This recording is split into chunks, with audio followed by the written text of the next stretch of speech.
Madame, Monsieur, bonsoir. Bienvenue au 20h30. Voici la une de votre journal ce soir. Propositions et engagements corsés des pays africains membres du caucus face aux défis relatifs à la gestion des budgets des États, aux questions d'emploi et à la mobilisation des ressources. Le contenu des travaux de Yaoundé dans ce journal. La 26e édition de la Journée internationale des populations autochtones, c'est le 9 août prochain. Toute une semaine d'activité a permis de réfléchir sur les problèmes de ces peuples et les voies de sortie, écho et perspectives d'un mieux-être dans ce journal. Et puis un haut commis de l'État tire sa révérence. L'ancien ministre John Ebongole a entamé ce vendredi son voyage pour l'éternité. Il sera inhumé ce samedi à Kumba, dans la région du Sud-Ouest. Voilà pour les titres. Madame, Monsieur, merci de nous recevoir chez vous.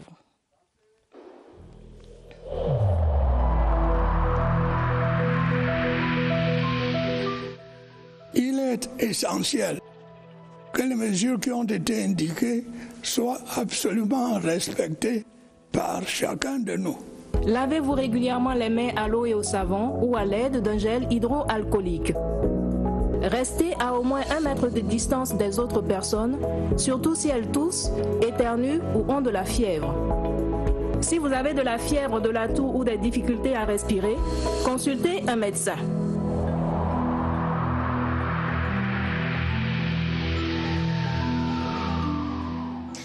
Bienvenue une fois de plus. Le Cameroun est la plaque tournante des préparatifs des assemblées annuelles des institutions de Bretton Woods, prévues en octobre prochain. La réunion du caucus africain des gouverneurs de la Banque mondiale et du FMI tenue hier a permis de formuler des éléments de réponse, mais aussi des doléances à adresser à ces institutions. Séverin Alégambélé.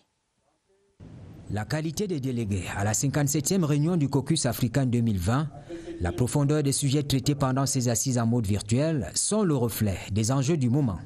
Pour une fois, les pays africains, honorablement représentés au sein du groupe de la Banque mondiale et du FMI, ont choisi une démarche commune. Autant de choses qui font que nous soyons dans une dynamique qui permettra sans aucun doute à nos pays de poursuivre non seulement leur riposte face à la pandémie, mais de se structurer, que nous puissions retrouver le sentier de la croissance. Face au Covid-19, la question de l'endettement du continent est sur la table. Il faut le soutien des partenaires pour garantir une stabilité tant à l'intérieur qu'à l'extérieur. Lorsque nous discutons avec ces partenaires, il faut toujours leur démontrer que nous ne demandons pas des choses pour que demain on reparte dans l'indiscipline. Il faut peut-être leur démontrer que oui, si vous faites ça, prenez cet engagement et nous aussi nous prenons tel engagement que nous allons faire ceci. S'agissant de l'augmentation du capital humain, la stratégie gouvernementale de lutte contre la maladie à coronavirus a été mise en avant au cours de ces assises. Regarde les statistiques des pays, nous voulons penser que cette pandémie est maîtrisée. Les mesures préconisées par les États au Cameroun, sous la forte impulsion du chef de l'État, son Excellence Paul Biya, portent des fruits. Les préoccupations des États africains sont consignées dans ce qu'il convient d'appeler ici le mémorandum, document à soumettre à l'étude des responsables des institutions de Bretton Woods. La Ligue internationale des femmes pour la paix et la liberté commémore ce mois d'août le 75e anniversaire des bombardements d'Hiroshima et de Nagasaki. Cette organisation a réuni à Yaoundé les acteurs nationaux autour du processus de ratification du traité sur l'interdiction des armes nucléaires par le Cameroun. Sur la portée de cette initiative, je vous propose d'écouter la coordonnatrice du programme de désarmement, Armel Ndongo Tafa, qui est au micro de Étienne Pascal Azégué. Il s'agit d'un atelier de commémoration des 75 ans de la catastrophe d'Hiroshima et de Nagasaki. Ça fait 75 ans effectivement que les bombes atomiques ont été larguées dans ces deux villes et jusqu'aujourd'hui nous avons encore des gens qui en paient le lourd tribut. Et c'est surtout l'espace pour nous de continuer le plaidoyer à l'endroit de notre gouvernement afin qu'il puisse ratifier le traité sur l'interdiction des armes nucléaires qui a été adopté en 2017. Parce qu'à l'heure actuelle, déjà, il faut 50 ratifications pour que le traité puisse entrer en vigueur. Et à l'heure actuelle, nous en sommes à 40. Donc il est plus qu'urgent pour que le Cameroun, qui a donné son feu vert pour l'adoption en 2017, ratifie. La 9e journée africaine de la décentralisation se célèbre le 10 août prochain. Le thème cette année, Contribution des entités locales à la prévention des conflits et au maintien de la paix. En prélude à l'événement, le ministre de la Décentralisation et du Développement local a fait une déclaration à la presse. Georges Elanga Obam a rappelé le contexte de cette célébration au Cameroun et appelé les élus locaux ainsi que les acteurs impliqués dans le processus de décentralisation à travailler en synergie. Je vous propose de l'écouter dans cet extrait sélectionné par Michel Renaud-Owandja. La célébration de cette journée s'inscrit dans le droit fil des dispositions de la Charte africaine des valeurs et principes de la décentralisation, de la gouvernance locale et du développement local, adoptée le 27 juin 2014. Elle vise une plus grande appropriation des 9 principes, à savoir la participation communautaire et l'inclusivité, la solidarité, le respect des droits de l'homme et des peuples, la diversité et la tolérance, la justice, l'égalité et l'équité, l'intégrité, la responsabilité civique et la citoyenneté. Améliorer les conditions de vie des populations autochtones et promouvoir les projets et programmes en leur faveur. La réflexion était au centre de la semaine d'activités qui marque la commémoration de la 26e édition de la Journée internationale des populations autochtones. Les travaux de la 7e session du comité intersectoriel étaient présidés par la ministre des Affaires sociales. Les détails avec Daniel Menanga. Les populations autochtones invitées à fournir un effort supplémentaire de résistance, alors même que la société attend qu'elles sortent de leur vulnérabilité. Le Bororo, peuple nomade, vivent essentiellement en brousse. Au sein de cette communauté, vous savez que l'éducation n'est pas la chose la mieux partagée. Je veux dire l'éducation occidentale, l'accès à la citoyenneté. Il y a une campagne de sensibilisation qui a été lancée sur à peu près 100 communes, sur les mesures qui ont été édictées par le gouvernement et même des messages radiophoniques qui sont traduits en langue. L'État est conscient de la difficulté de la tâche. Le ministère des Affaires sociales veut faire chorus avec les administrations publiques impliquées, les partenaires au développement et les représentants des communautés en quête d'épanouissement. Le CISPAV a donc été créé pour répondre à la préoccupation de coordonner et d'harmoniser toutes les actions des différents acteurs qui interviennent pour la promotion et la protection des populations socialement vulnérables. L'idée est de mettre sur pied une sorte de conducteur pour évaluer et agir efficacement pour le bien-être des Baka, Bakola, Bagieli et Bedzang. Parlons maintenant du plan d'urgence triennal. Des ambulances médicalisées viennent enrichir les plateaux techniques des hôpitaux camerounais. Elles ont été réceptionnées ce jour par le ministre de la Santé publique. Le docteur Manaouda Malachi recevait également du FECOM un appui pour la lutte anti-Covid-19. L'économie de toutes ces activités avec Barbara Padjama. Le gouvernement enrichit sa réponse dans la lutte contre le Covid-19 avec l'acquisition de 3 nouvelles ambulances qui viennent renforcer les 10 autres déjà en exercice. Yaoundé, Douala et Bolova sont les bénéficiaires. Au début de la lutte contre cette pandémie, notre système de riposte a souffert un peu.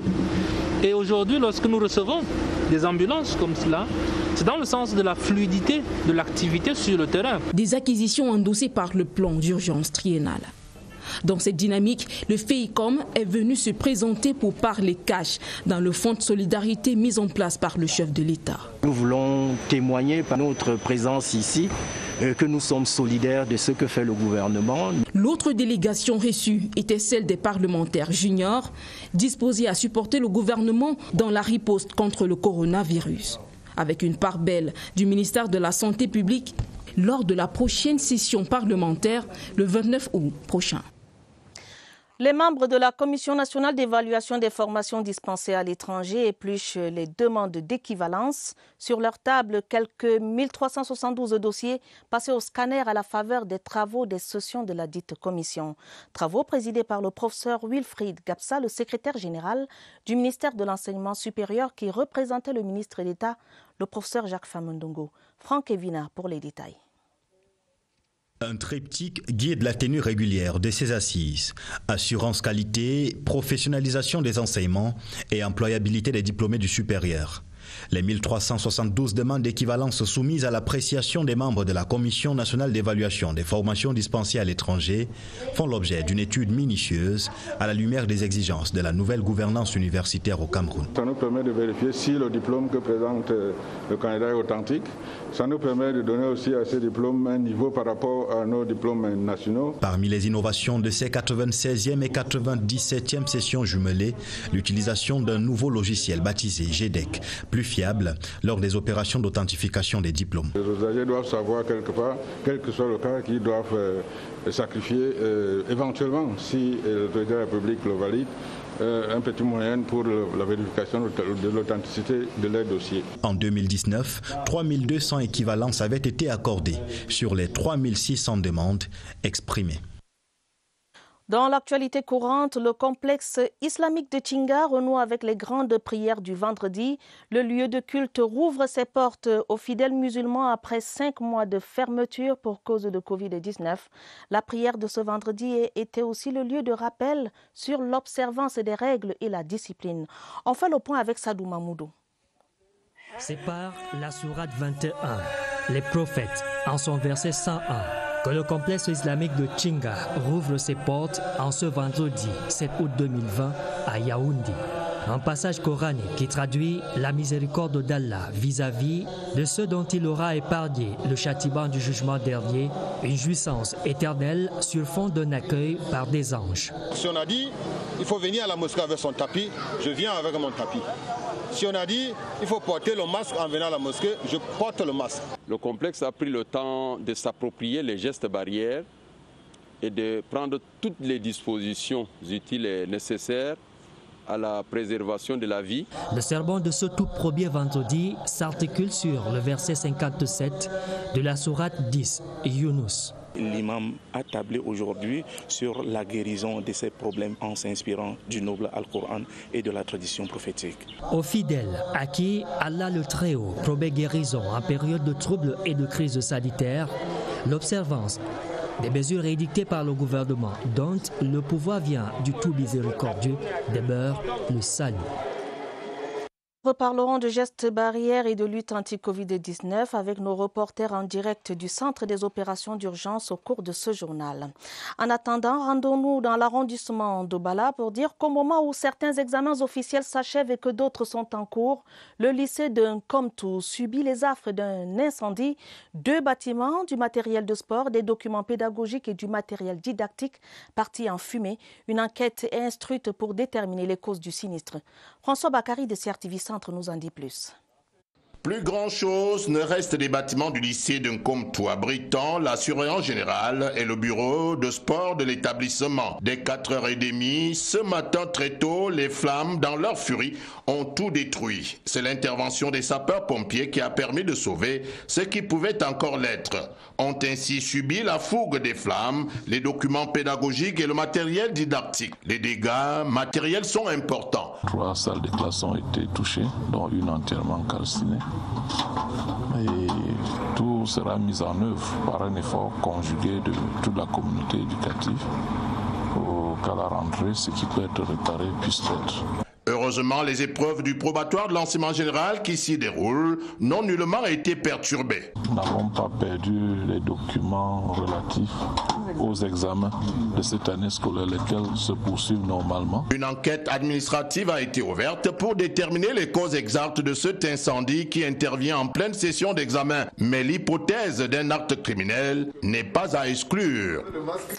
Et toujours dans le registre des faits de société, un gang de présumés malfrats spécialisé dans le vol des engins lourds a été mis hors d'état de nuire par les éléments de la gendarmerie nationale. Ils ont été présentés à la presse après le vol d'un engin de type Caterpillar à une société chinoise en Banganté dans la région de l'Ouest. L'éditeur avec Pierre Evimbe. Cet engin de type Caterpillar d'une valeur de près de 300 millions trône fièrement sur la cour de la première région de gendarmerie. Mais ce qui intrigue, c'est comment cela est arrivé là. Il a été dérobé à Banganté à l'ouest à une société chinoise en charge des travaux de réhabilitation d'une bretelle de la route de l'ouest. Mais c'était le coup de trop. Nous avons été saisis par le commandant de compagnie de gendarmerie de Banganté qui nous informait de ce qu'un engin a été volé à la société chinoise chargée du tronçon routier Banganté-Bafoussam. Nous avons intercepté l'engin à la hauteur d'un Komoutou juste avant la traversée du pesage routier. Ce qui intrigue davantage, ce sont les très vrais faux documents de vente et de dédouanement au port de Douala de cet engin. Il a fallu aux Pandores d'aller chercher dans leur formation de fin limier pour mettre en déroute ces suspects spécialisés dans le vol des engins, même ceux stationnés sur les routes. C'est un vol d'un tout autre genre qui mérite d'être porté à l'attention du grand public. La toile de la gendarmerie nationale est résolument étendue et nous travaillons au quotidien pour traquer les malfaiteurs de tous bords sur la route. La taille et le gabarit ne sont plus un obstacle au vol de ces gros porteurs que les usagers voient tous les jours. Mais la gendarmerie est là.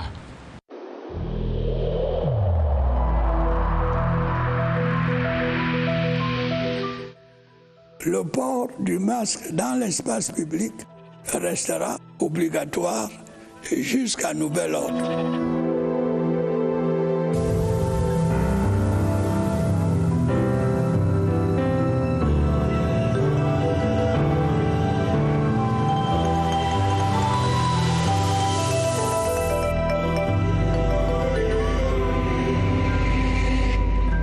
Parlons maintenant de la riposte anti-Covid-19 au Cameroun avec ces efforts combinés des pouvoirs publics et de la famille des professionnels de la santé qui portent des fruits. 5 mois après le début de la riposte, le pourcentage de guérison est de 90% et celui de létalité à 2,2%, des chiffres transmis aujourd'hui même au centre des opérations d'urgence par le docteur Fanny Mamat. Nous retrouvons sur place au centre des urgences notre reporter Évariste Yenga. Bonsoir Évariste, vous êtes certainement accompagné de votre invité. Vous avez l'antenne.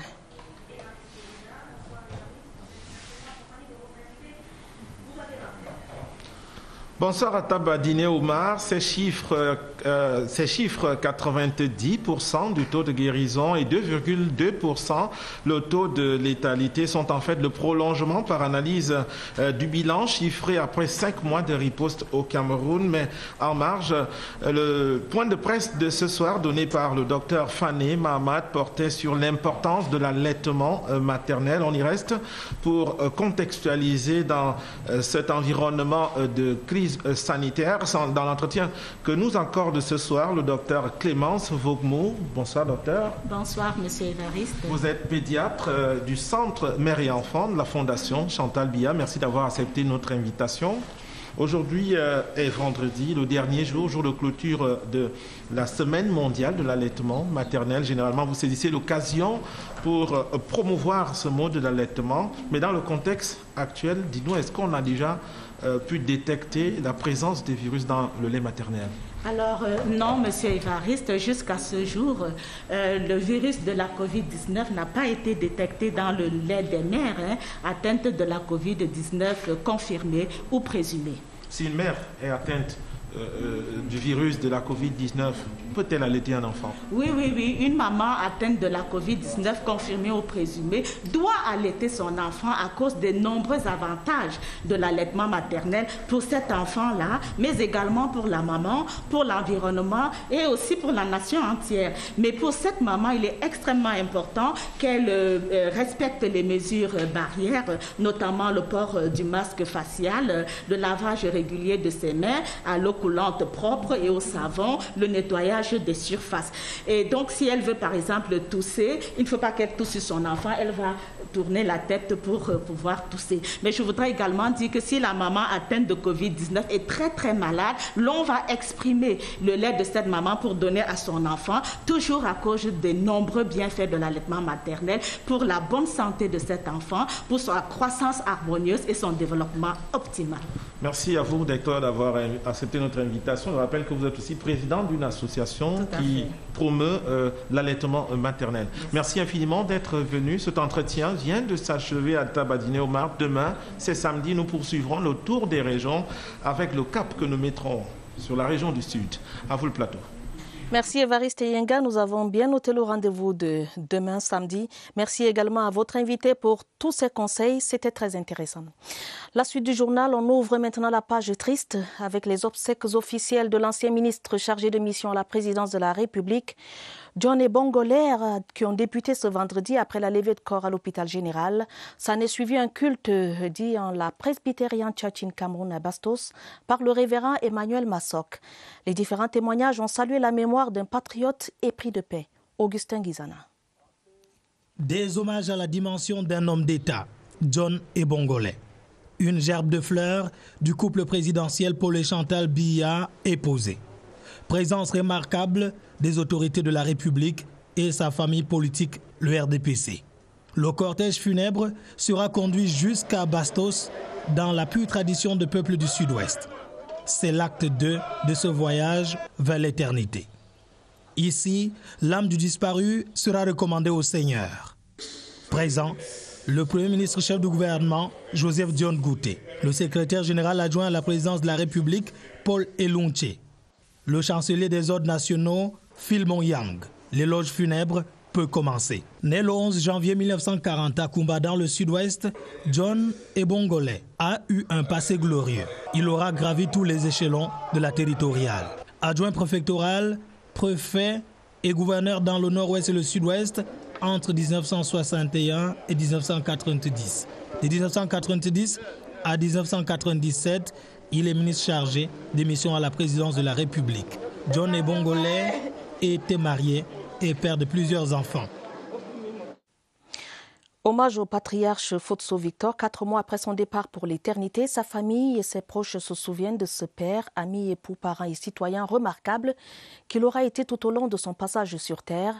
Une messe de requiem pour le repos de son âme a été organisée par sa famille ce jour à sa résidence de Bastos. Messe co-célébrée par les évêques de San Milima et d'Obala, en présence de nombreux membres du gouvernement.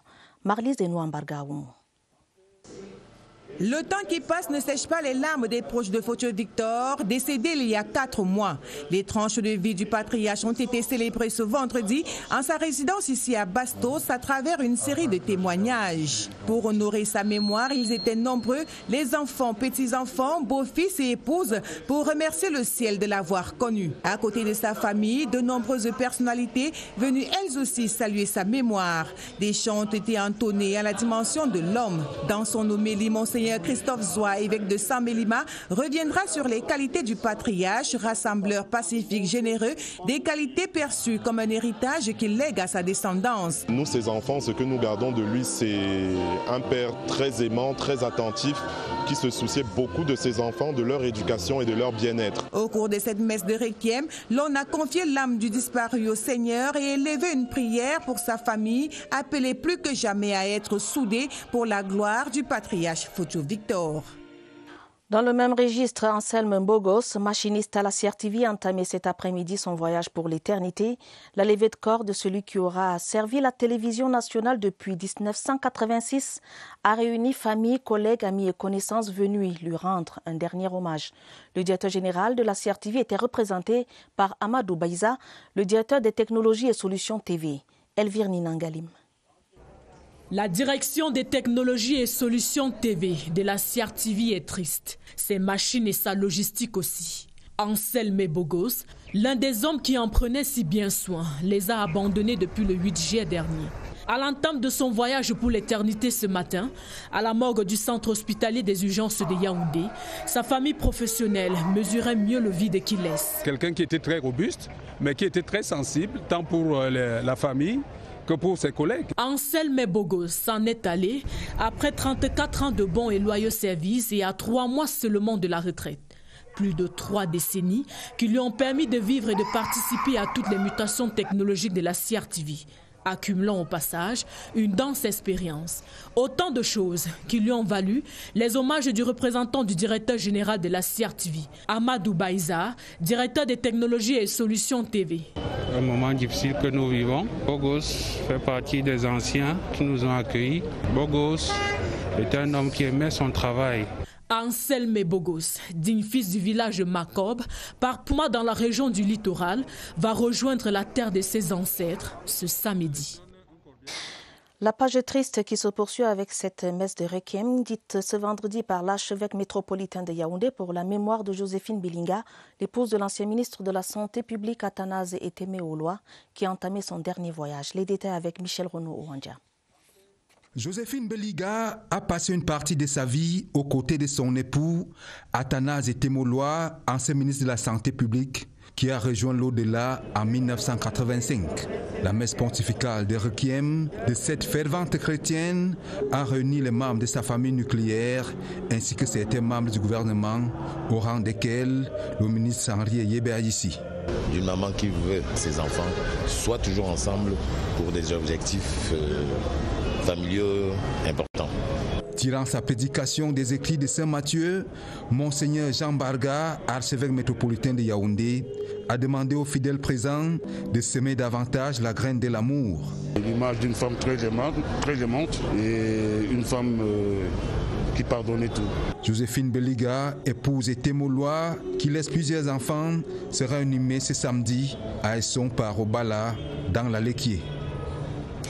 Des adieux également au commissaire divisionnaire à la retraite Jacques Kameni. Collègues, amis et connaissances ont rendu un dernier hommage ce vendredi à ce fonctionnaire de la police pétri d'expérience.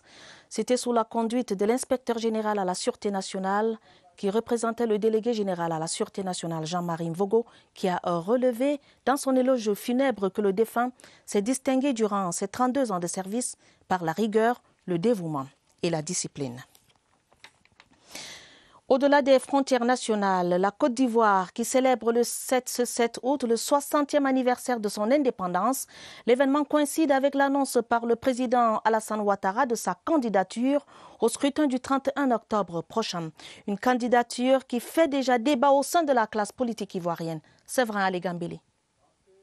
Comme indiqué, depuis la réunion du bureau politique du Rassemblement des Oufouettistes pour la démocratie et la paix, parti au pouvoir, le président Alassane Ouattara s'est adressé à la nation ivoirienne, annonçant sa candidature à l'élection présidentielle d'octobre prochain. Pour la plupart des analystes politiques, ce scénario était bien prévisible. Il y a un certain nombre de faits qui se sont accumulés. Le départ du Premier ministre, du vice-président Kablan Duncan, à la suite du décès du Premier ministre Amadou Gon Coulibaly, on voyait mal comment est-ce que les équilibres allaient se recomposer dans le camp du RHDP et de ses alliés sans la présence d'une figure tutélaire. Les raisons du retour en arrière du président Ouattara sont évoquées. Appel incessant de la base militante, cas de force majeure, relance économique, la paix et la sécurité. Pas assez pour taire la bataille juridique qui s'annonce au niveau du Conseil constitutionnel. Il y a déjà eu ce débat en Côte d'Ivoire en 2015, il a été tranché. Le président Ouattara a pu se présenter. Et entre-temps, il y a eu la constitution de 2016 qui est arrivée. Et je pense que les techniciens diront ce qu'ils diront, mais c'est un processus politique qui s'ouvre en Côte d'Ivoire. Les dés sont jetés, l'arène politique ivoirienne est en ébullition jusqu'au 31 octobre 2020. Des télégrammes officiels du président de la République, des télégrammes officiels à leurs excellences Janine Hanez et Sir Patrick Allen, respectivement président intérim de l'État plurinational de Bolivie et gouverneur général de la Jamaïque. Le président Paul Biya leur adresse ses vives et chaleureuses félicitations à l'occasion de la commémoration des fêtes nationales de leurs pays respectifs le 6 août. Le président de la République, Paul Biya, qui adresse également ses félicitations à Alassane Ouattara, le président de la République de Côte d'Ivoire, pour la célébration ce 7 août de la fête nationale de Côte d'Ivoire. Cet autre télégramme officiel du président de la République du Cameroun à son Excellence Michel Aoun, président de la République libanaise à Beyrouth. Monsieur le Président, j'ai pris connaissance avec tristesse du bilan humain extrêmement lourd et des immenses dégâts matériels causés par une violente explosion dans la zone portuaire de Beyrouth. Je vous adresse suite à cette tragédie ainsi qu'aux familles des victimes et à la nation libanaise endeuillée mes sincères condoléances. J'y associe mes souhaits de prompt rétablissement aux blessés, de réconfort aux sinistrés et de compassion du peuple camerounais. Veuillez agréer, Monsieur le Président, les assurances renouvelées de ma très haute considération. Signé Paul Biya. Le président de la République, Paul Biya, qui maintient également Christophe Eken à la tête de la Chambre de commerce, d'industrie, des mines et de l'artisanat. Le décret a été signé ce jour par le président de la République. Voilà qui met un terme à ce journal. Préparé avec la collaboration de Sadou Mamoudou et Mirabel Tala. Prochain rendez-vous avec l'information, ce sera à minuit. Madame, Monsieur, votre fidélité nous honore. Prenez soin de vous, prenez soin de vos familles. Bonne soirée à tous.